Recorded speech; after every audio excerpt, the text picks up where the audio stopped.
Hi everyone, Gray Power 60 here. Welcome to my kitchen. I'm just sitting at a different angle here because my table is wider this way. I usually videotape on the other side where you see my cups and so on behind me. I have three tips that I found on YouTube when I was doing some surfing for different pocket letter ideas, scrapbooking embellishments, things like that. That's where I get a lot of my ideas because these girls are just awesome. Um, and I came across a couple of tips that I thought were really kind of cool, and it's for people like me and maybe some of you that don't have a lot of equipment like laminators and big stamp things, and I don't even know the name of all of these things when they talk about using, things from certain companies and things. I'm like, I have no idea. However, one of the tips that I came across that I thought was really, really cool involves your printer and packing tape instead of a laminator. I thought this was a really cool idea. It's taken me a couple of times to do it because after I printed off the words that I would like to use, I have a whole bunch here, and I found a couple of other ones that I want to use, but things like, pray, hope, make each day special, you are beautiful, sunshine, trust, amazing, laugh, live, love, all that kind of thing. Anyway, so I printed off a couple of these. I printed this off to test it. My tip to you is, instead of using a laminator, I can now use my packing tape on top of the paper. And how I did it, and I'm going to show you a tip that I didn't do the first two times, which made this a little frustrating for me, but now I've now learned. When you have your paper, if you just kind of tape it down so that it doesn't move or fly, just tape it down on the table. And then when you go, because for some reason this is kind of like electricity, when you go to pull it out and you go across, it seems to, like, masking tape, or you know what packing tape is like. It sticks to everything. So it took me a couple of tries, and it may take you a couple of tries too, but at least by taping this down onto something, I bought this. I hauled it the other day. It's just a cutting board, and it's a plastic pliable one. And I use this on my table to protect it for, that could be another tip. If I want to cut anything or if I need to glue anything, I use this rather than my table. But that's not it. That could be fourth tip, I guess, today. But anyway, what I do with that paper is I take the corners down so that it won't lift up, because for some reason there's some kind of magic that goes on, and I just pull it across. You can pull it across, pull it down, do whatever way you want. It's still not perfect for me for all of them, but because I have so many of the words, there are a few that I can use to cut out, and I can use them on my embellishments on my pocket letters. So if you don't have a laminator, this is a great idea to use. It doesn't matter about the back because you're going to be gluing that onto something. You could use different colored papers. Even if you find something like this, for instance, okay? I cut this out of a magazine. Everything is possible for you. That's sort of a positive reinforcement. But it's from a magazine, so it's very flat and squishy, soft. Anyway, this is also something I could use my tape on this to make it harden. But what I would do first, though, is glue this onto some type of cardstock, some kind of heavier cardstock before I laminated it. And again, I would I would just tack it down with a little piece of tape on, maybe washi tape, whatever.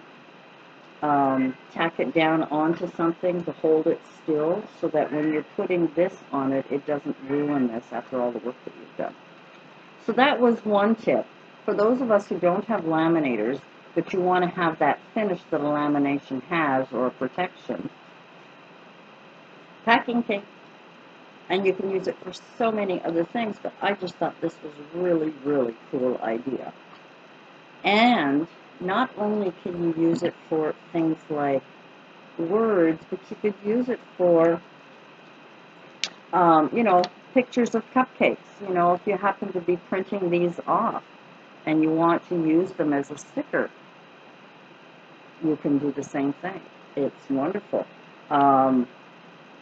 There was a young girl, my gosh, she must have been about 12, I don't remember now, very young girl, and she was making her own stickers, and she was using wax paper, this packing tape, and a printout of her favorite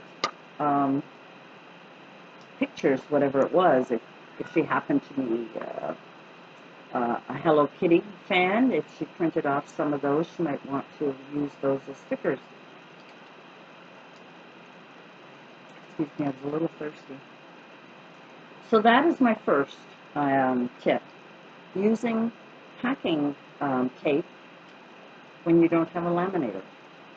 I thought that was a fantastic idea. And I did try some of the stickers, and I thought they were great. I don't know if I mentioned that tip in another video or not, but I do know I wanted to. Second tip, old books. If you have some old books that you're going to throw out, if they happen to have like yellowing paper pages, and this one happens to have yellowing pages, you can use this for embellishing some of your pocket letters if you happen to have different themes, or if you just want to make some sort of vintage type page, you could use this. What I love about this one is Hare's Encyclopedia. I've had this for years. I used to go to the second-hand shop. It's long since closed, but many years ago when I was working, there was just up the street from where I worked, there was a second-hand store, and he used to go to a lot of estate sales, and he had hundreds in his basement of the second-hand store. It was the main floor, and then he had a basement where he kept like shoes and lots of books. And I used to go there maybe 3 times a week because he'd be going off and coming back, you know, once or twice a week, maybe once or twice a week. And I used to collect. He would give me 10 books for $1, 10 hardcover books for $1. And when he saw me coming, he would say, "Oh, look what I've got today," and he would show me. Believe me, I had so many books. I have since donated quite a few, but believe me, when I do my next organization with my bookcases, you're going to see it's outrageous, but I love the smell of old books. I love books. But anyway, getting back to the tip, you can use the pages for your pocket letters if you want some sort of vintage look with lace and old paper.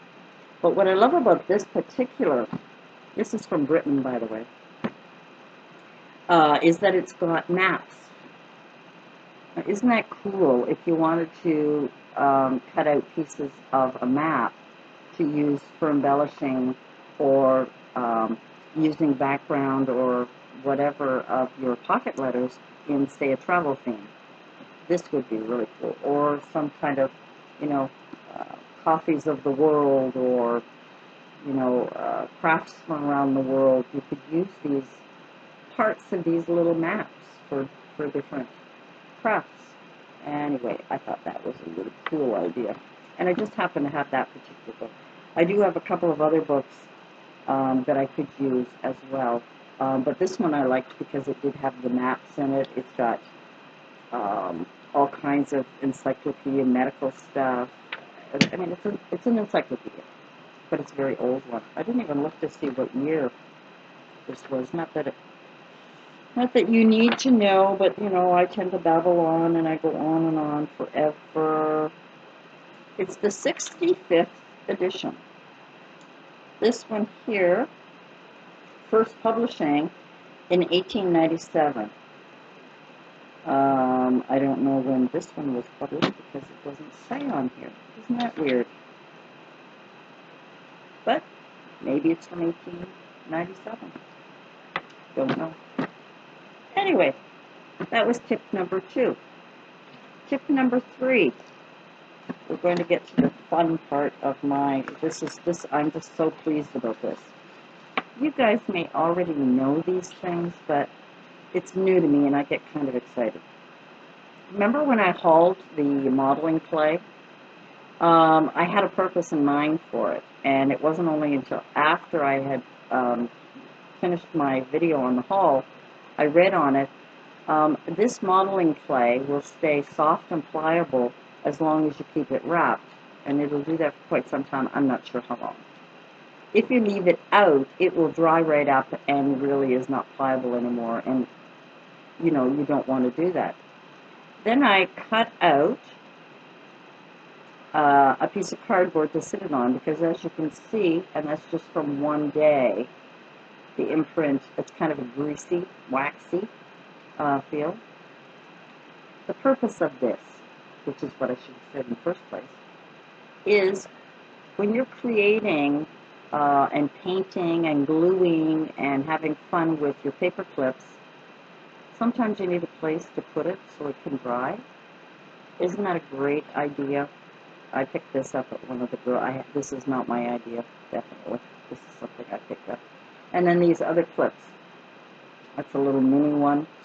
I've got a little medium-sized one. What I like is that you can create, you know, if you don't have a hole big enough, create it before you start working on it. Then you've got the hole, oops, sorry, love. Then you've got the hole made. So when it is drying, you can just sit it in there. And then you have a place to put it so that you can continue on while it's drying. Excuse me. You can use it for all kinds of things, you know. Here's like a toothpick if you happen to be using a toothpick. You know, if you want to dry, did I keep some? Oh, yes, I did. You know, I know it sounds stupid, but even anything you want to put in it will stand up. And you can, you know, close them up again and start all over. And, you know, it's lovely. I think this is a really great idea because I have worked on some of these paperclip things and laid them on something and they got stuck to the paper or something, you know, some of the glitter, paint, and all that stuff came off, and I was disappointed. I had to start all over, you know, and I hate doing things twice. I always do things twice anyway. I keep it in the baggie, and I put it with all of my craft tools. I thought that was a wonderful idea. You guys may have already known this stuff, and then probably thinking, Donna, where have you been? Everybody knows this. I didn't know. Since I didn't know, I was hoping maybe one or two of you might not have known and would have really enjoyed the tip. So those are my tips for today. I hope you enjoyed it. I'm sorry I babbled on a bit, but I just was so excited about these tips. And when I do a lot of surfing and I find any more tips that are out there, I will share them with us. I like to find tips that I'm trying to stop my cat from jumping up here. He usually sits. I'm not usually sitting here, and this is his spot where I give him his treats, so the dog won't get at him. And he's looking at me like, how come you haven't given me treats tonight? Stay down there. I don't want to spend a lot of money on things. I can't afford it. I want to be able to find things that I already have around that I can use for my crafting without spending a lot of money. I don't want to go out and spend. I can't afford big punches. I can't afford a laminate. Will you rush? He's impatient. I gotta go.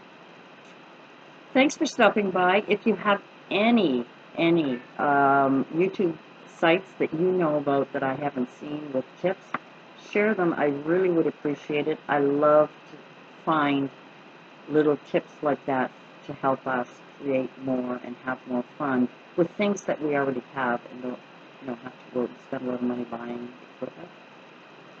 Thanks for joining me. Thanks for stopping by. Love you. Bye for now.